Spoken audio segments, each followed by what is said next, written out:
में अनगिनत लाशों को अंतिम संस्कार तक नसीब नहीं हो रहा और बेशर्म सरकार और उसके अखबार परंपरा का हवाला दे रहे हैं। कुत्ते, चील और कौवे इंसान की लाशों को नोच नोच के खाएं। भारत में ऐसी विभत्स परंपरा कब रही है? हजारों लाशों को गंगा जी में सड़ता हुआ छोड़ दिया जाए, कब थी ऐसी भयानक परंपरा? आम और चंदन की लकड़ी पर घी आदि वस्तुओं के सहयोग से शवों के दाह संस्कार की परंपरा थी हमारी। टायर और पेट्रोल डालकर शवों को जलाने की काली परंपरा कब थी?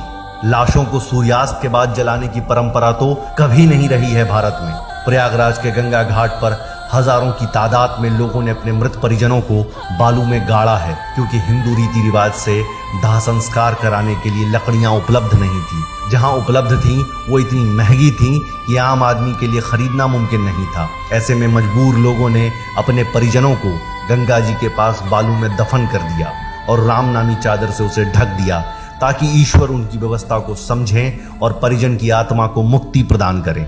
आदित्यनाथ सरकार जीते जी दवाएं और ऑक्सीजन उपलब्ध नहीं करवा सकी और उसकी कुव्यवस्था के कारण मरने के बाद व्यक्ति को धर्मानुसार दाह संस्कार भी न मिल सका। प्रयागराज जैसे शहरों से उठी भयानक तस्वीरों को देखकर दुनिया भर में आदित्यनाथ की थू-थू होने लगी।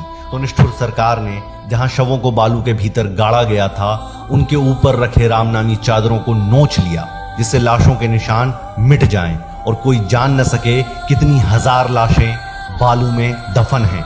यह अपमान है उत्तर प्रदेश के लोगों का, उन सभी पार्थिव शरीरों का जिनके परिजन लकड़ी की कमी के कारण उनका दाह संस्कार तक नहीं करवा सके। उन आत्माओं का भी अपमान है जो मुक्ति के लिए तरस रही हैं।